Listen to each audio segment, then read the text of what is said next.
De hoy de 26 grados. Muy bien, 8 y 8 minutos de la mañana y arrancamos con la crónica de las noticias de la mañana de hoy. A ver, ustedes saben que en este momento hay como un montón de gente en la Plaza San Pedro despidiendo los restos del Papa argentino, como se lo conoce en el mundo, o el Papa Francisco.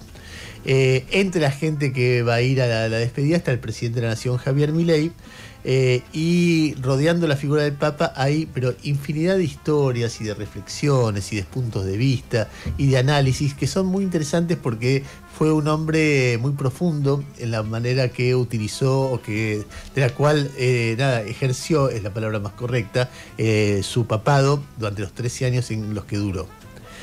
Cuando uno vincula, y esto es opinión mía, cuando uno vincula el Papa con la política, uno va a encontrar un político que se amiga y se pelea en distintos momentos con las principales figuras políticas de la Argentina.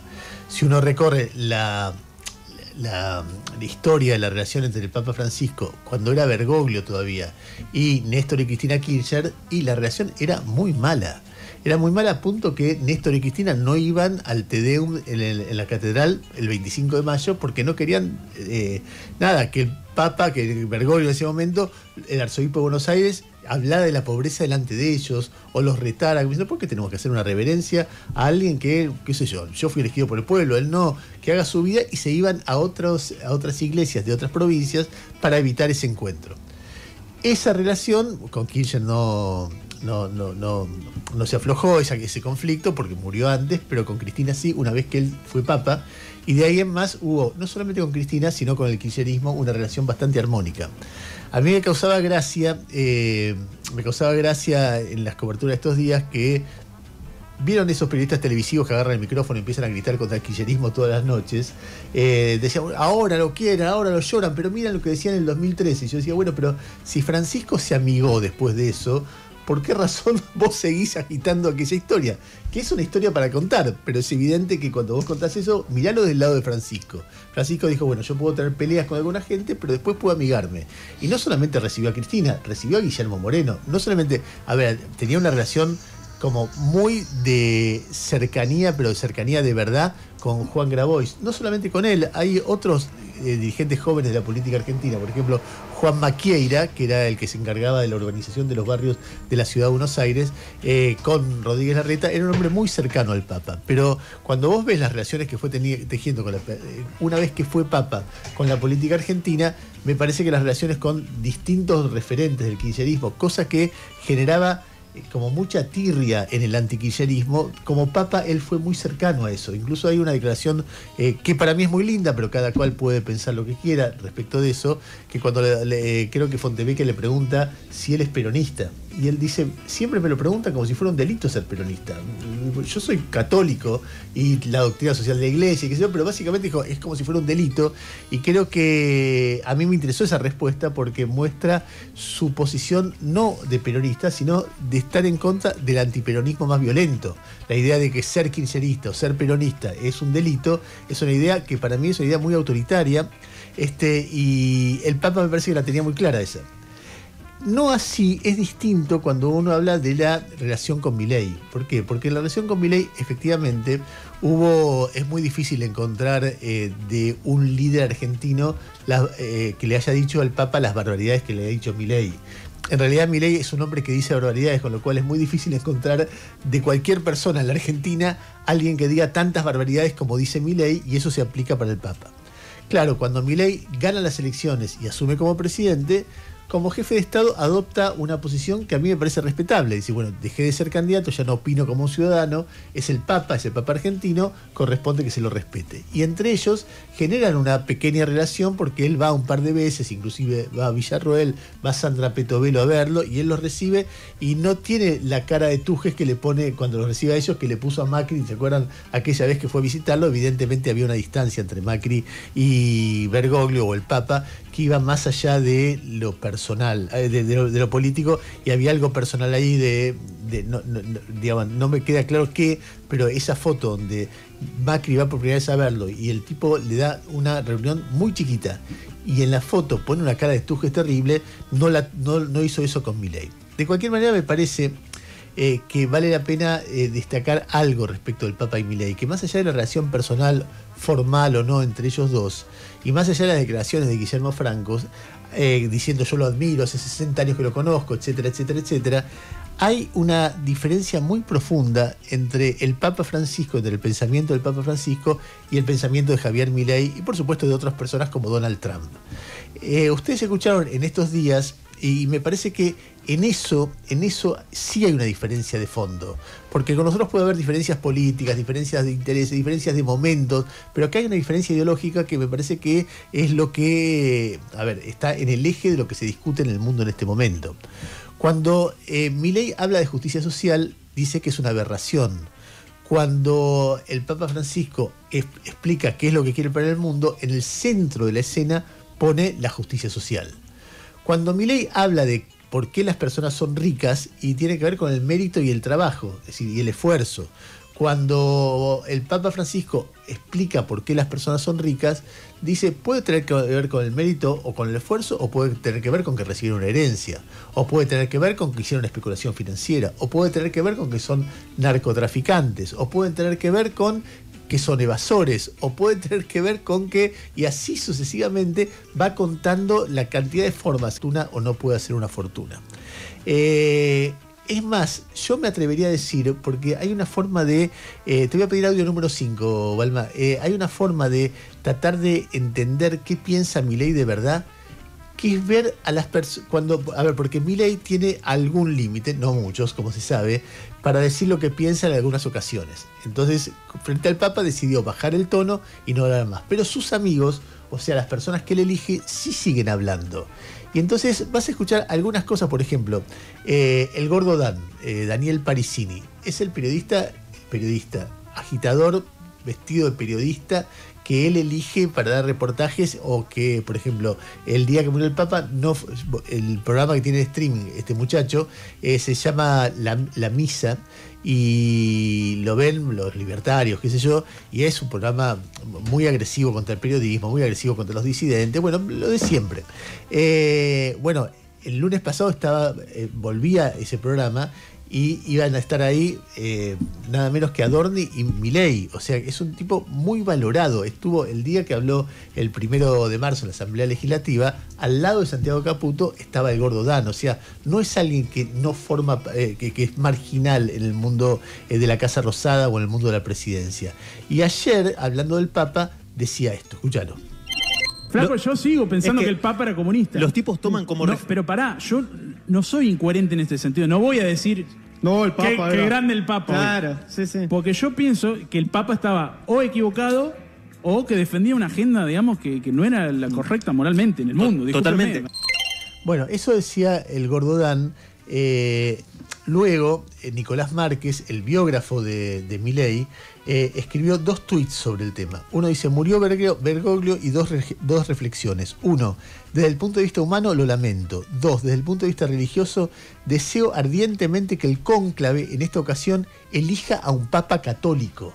Eso dijo, o sea, el papa para el biógrafo de Milei ni siquiera es católico, o sea, es el papa elegido en cónclave por todos los obispos del mundo, pero para Nicolás Márquez eso no es catolicismo, no es católico. Y después publica otro tuit que dice, cagamos, el cónclave que dejó Bergoglio no es de cardenales católicos, sino de sus amigos amanerados y comunistas. Escuchá, amanerados y comunistas.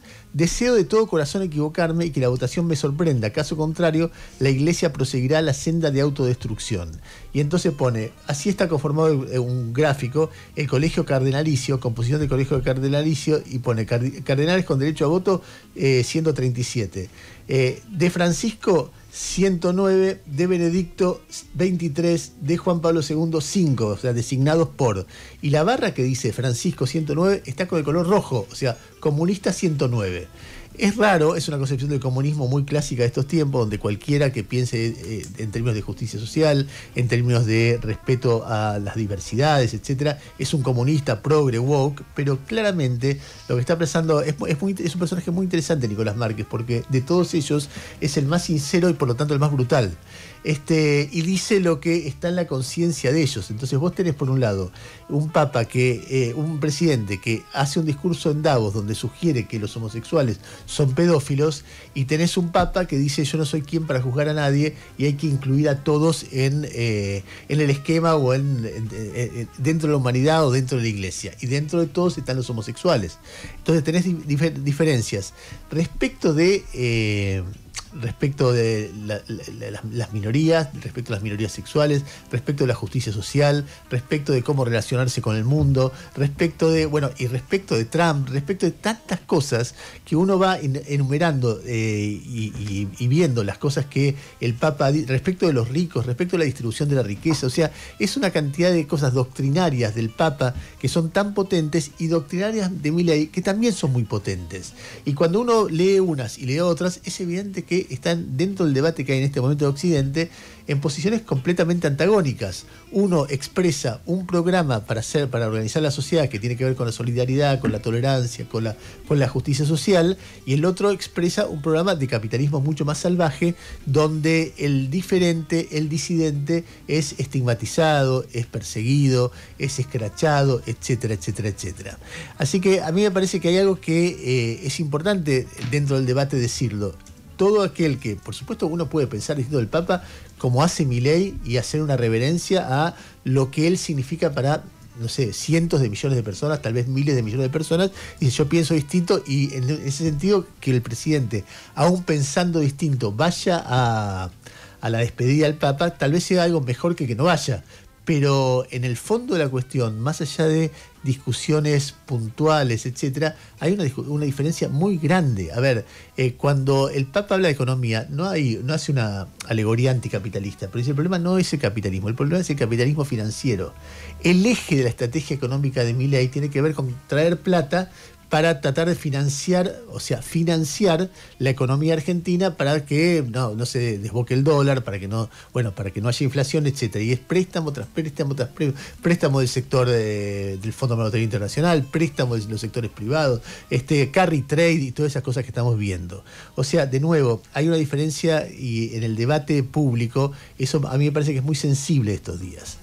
Después hay otro debate. Ayer fue muy interesante a la tarde, en el otro programa, como dice Yami. Lástima que vos no lo escuchaste, porque es mucho más interesante el otro programa que estaba Marcelo Larraqui. Marcelo Larraqui es un periodista bárbaro, es un investigador de la década del 70, que escribió un gran libro de la década del 70 junto con Roberto Caballero, que se llama Galimberti, la historia de uno de los jefes montoneros, que te cuenta esa década en función de una biografía. ¿Vos lo leíste, Jairo? Sí. Es unos grandes libros de periodismo que se escribió en la Argentina. Y a partir de ahí se transformó en un apasionado de la década del 70. En general ocurre que quienes escriben sobre la década del 70 después quedan enganchados, porque hay tantas historias que se vinculan y todas son impresionantes, de vértigo, que van contando una y otra y otra. Ahora acaba de sacar un libro sobre Gordon, que era Aníbal Gordon, uno de los líderes de la AAA, un libro novelado, que debe ser espectacular. Él escribió 2 libros sobre el Papa, y yo dije, se ve que en algún momento te desviaste y te pusiste a escribir. No me desvié, yo llegué al Papa por la década del 70. Y digo, ¿por qué? Y porque me interesó en un momento qué había hecho él durante la dictadura, y empecé a ver fuentes de qué había hecho él durante la dictadura, y después me apareció el personaje y no pude parar de escribir. Pero lo que me llevó al Papa fue la década del 70. Y hay como un debate, siempre un debate, sobre si él fue cómplice de la dictadura o no. Que a mí me parece un debate que es para una novela, sobre el drama, el dilema dramático que una dictadura, que además es tremendamente represora, le impone a los seres humanos. De lo que se discutió, lo que más se discutió sobre el Papa siempre, es porque en la orden jesuita que él comandaba había 2 sacerdotes que fueron detenidos. Se llaman, creo que Llorio y Halik, creo. ¿Cuál es la historia que ayer? Entonces algunos decían, el Papa los entregó, el Papa dejó de protegerlos, el Papa fue el que hizo que ellos fueran detenidos. Otros decían, No, el Papa los protegió. Bueno, ¿qué fue lo que contó ayer Larraqui para que entiendan la complejidad de ese momento? El Papa tenía 38 años ahí, Bergoglio, o sea, un tipo muy joven, por lo menos visto de mí hoy, es muy joven. Más joven que Jairo, por ejemplo, más joven que Yami, no mucho, pero es más joven que Yami, 38 años. Y en ese contexto, los jesuitas tenían muchas comunidades de base, o sea, grupos que trabajaban en los barrios. Y las comunidades base, consideraba el Papa, tal vez con razón, corrían riesgo de ser asesinados o secuestrados o desaparecidos. Entonces dio la orden de que todos se metieran para adentro, que levantaran las comunidades de base para preservarse los curas que trabajaban en los barrios. Y hubo dos que resistieron, que dijeron que no, que ellos querían seguir haciendo su trabajo, aún arriesgándose. Y estaban discutiendo en medio de esa pelea, se iba poniendo cada vez más dura, y en ese contexto los militares los chupan, o sea, los secuestran.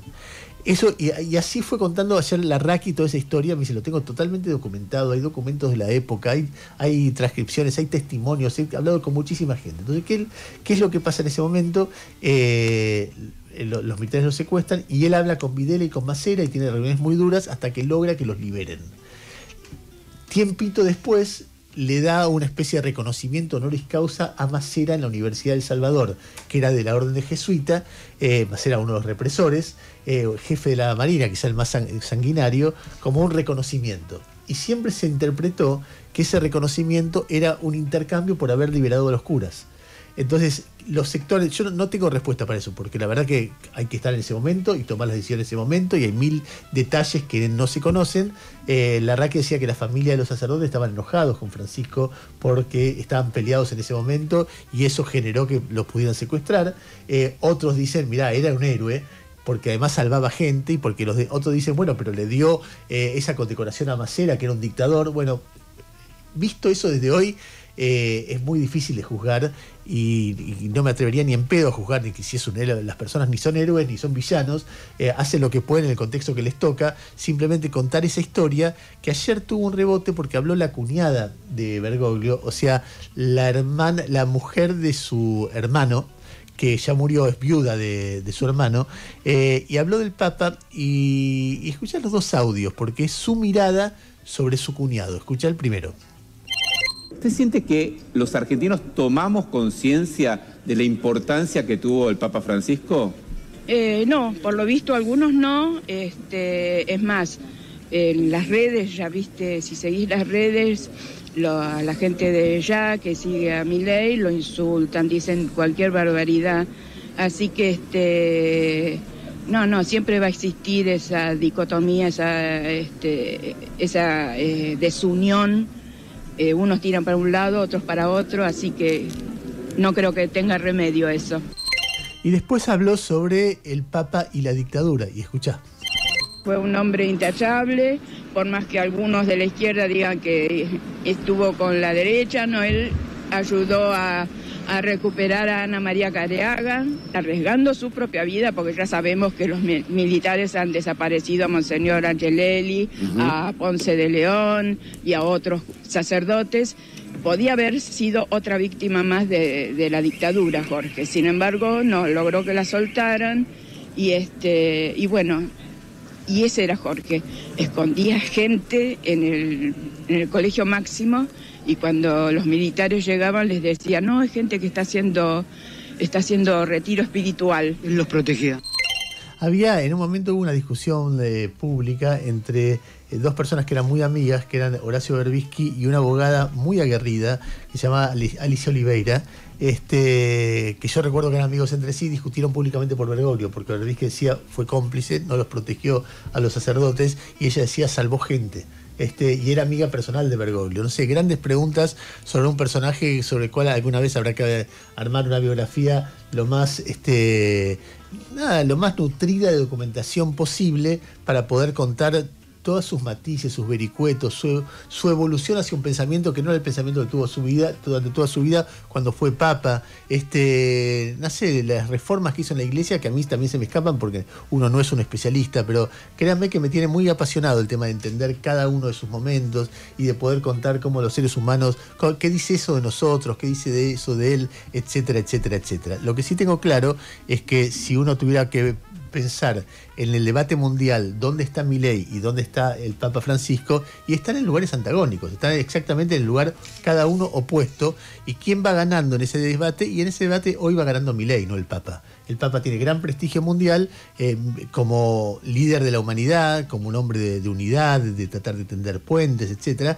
Milei es todo lo contrario y va ganando porque cuando vota la gente, aunque en términos de su vida cotidiana o en términos de su mirada sobre cómo debería ser el mundo, pueden hablar de paz, cuando votan gente que no está hablando de paz, vota gente que todo el tiempo busca conflictos, busca divisiones, agrede, insulta. Trump y Milei son los dos ejemplos más categóricos de eso. Los dos van a estar en la despedida del Papa.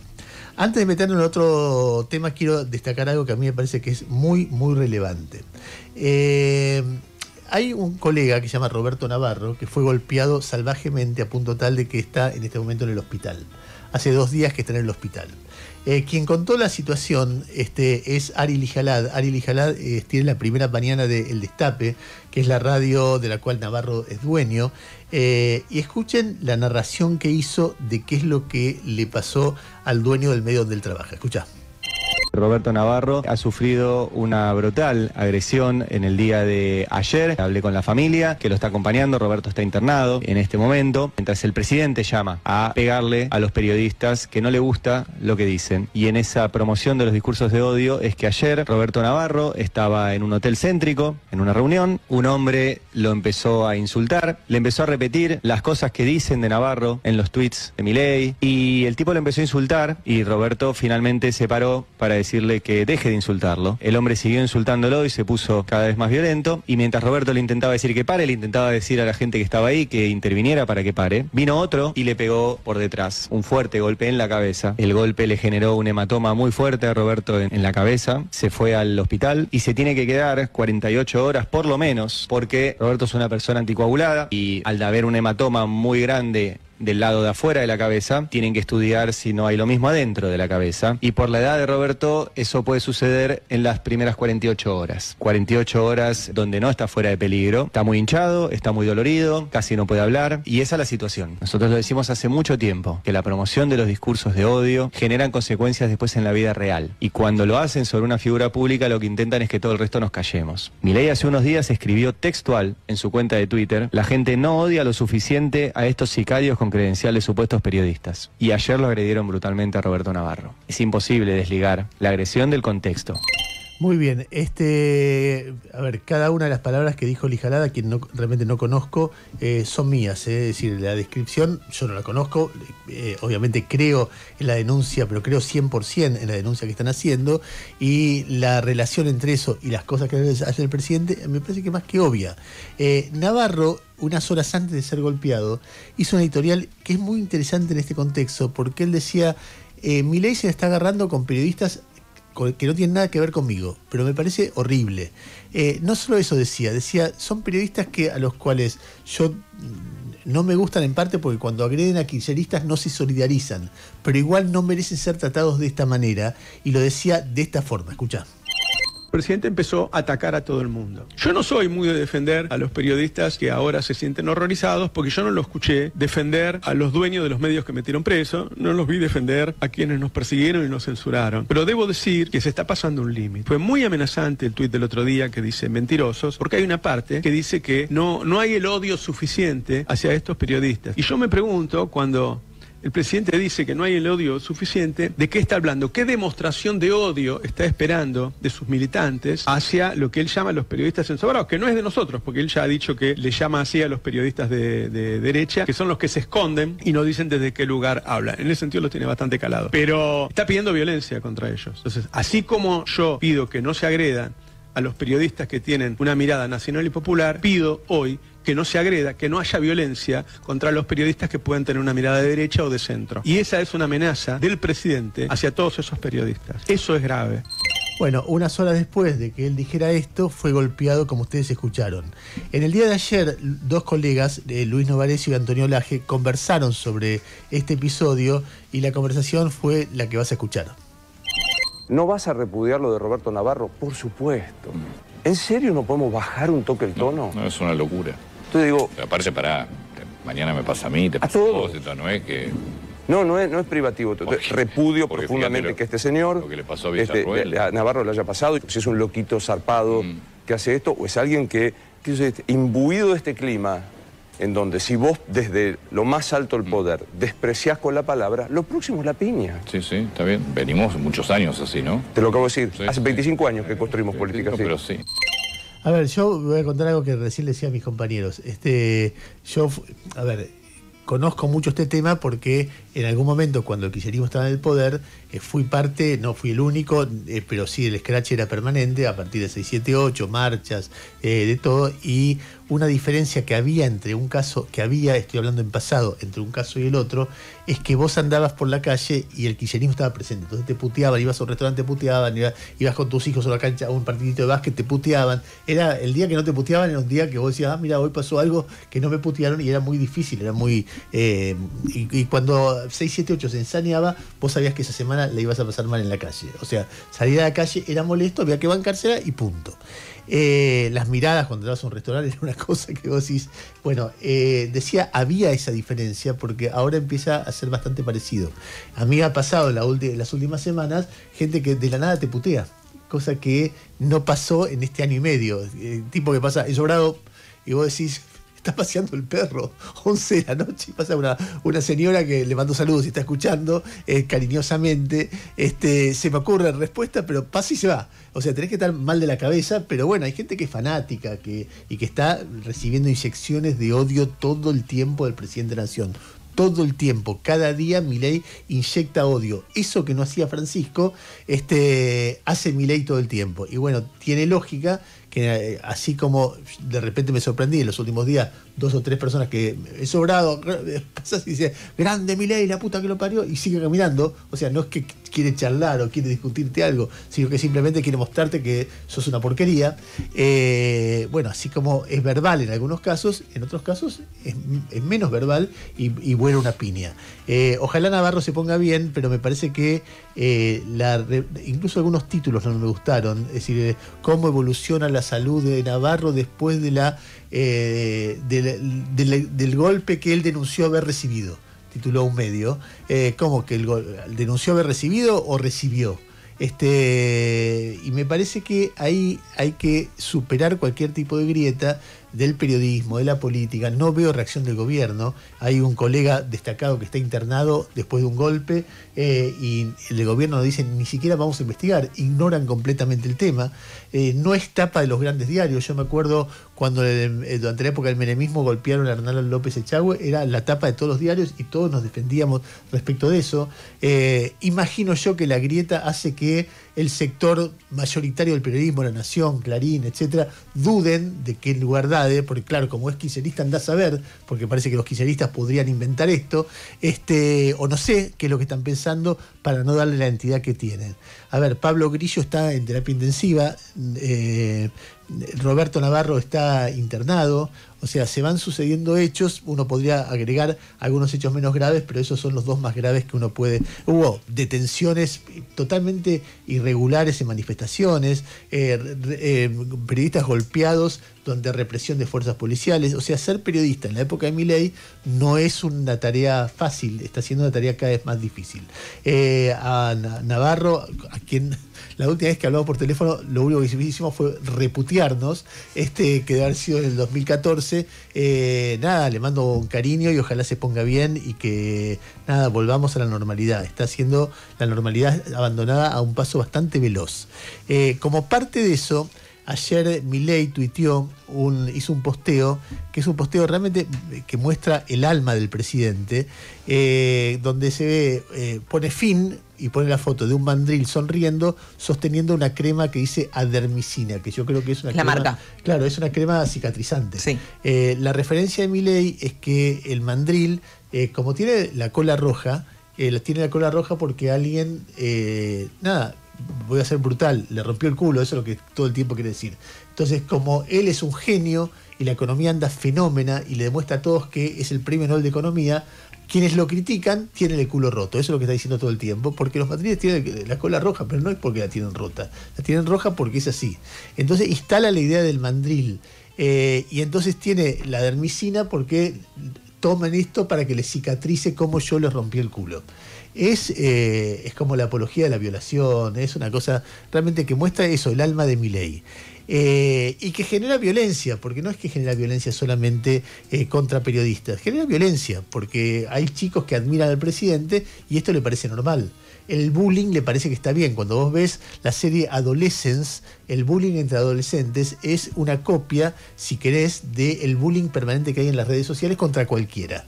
Que se dice cualquier cosa, se agrede todo el mundo. Bueno, en la Argentina el jefe del bullying es el presidente, que más allá de las discusiones económicas, que me parece que son discusiones muy relevantes, que tienen que tener otro tono y que me parece que hay elementos para mostrar de que el gobierno hace algunas cosas bien, hay otros elementos para mirar con miedo lo que está haciendo el gobierno, pero de cualquier manera es otro tipo de debate el que hay, ¿no? Es un debate que se resuelve con mandríngola de Dermicina, pero vamos a tener que acostumbrarnos a eso, porque eso es el alma de Milei, es un alma sufriente, oscura, que permanentemente apela a cualquier cosa con tal de denostar cualquier tipo de crítica.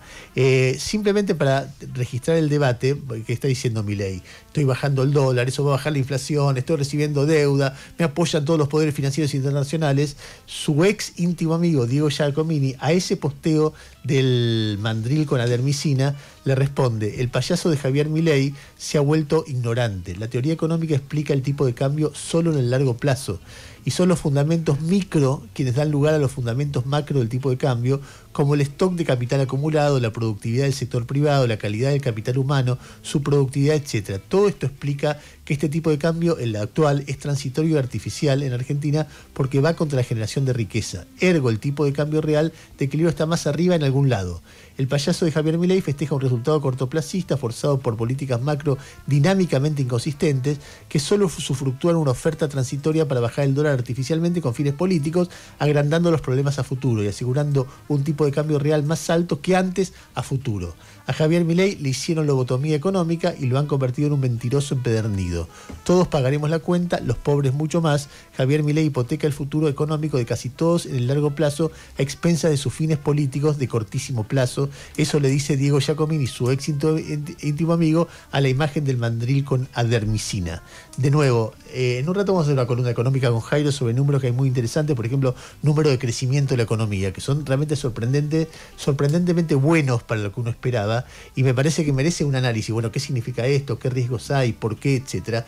Pero claro, tiene que ser en otro tono para poder escucharnos hablar de economía, porque si el tono es mandril con Adermicina, lo que se ve es la agresividad, y la agresividad de nuevo rebota y rebota y rebota y rebota, y finalmente rebota en contra. Es ley de la física, lo que va vuelve, finalmente rebota en contra, pero mientras él tiene momento de popularidad, tiene la posibilidad de estimular agresividad contra otros. Créanme que es ley de la vida, lo que va vuelve, no hay forma de evitarlo, pero por ahora él piensa que solo va, veremos con el tiempo.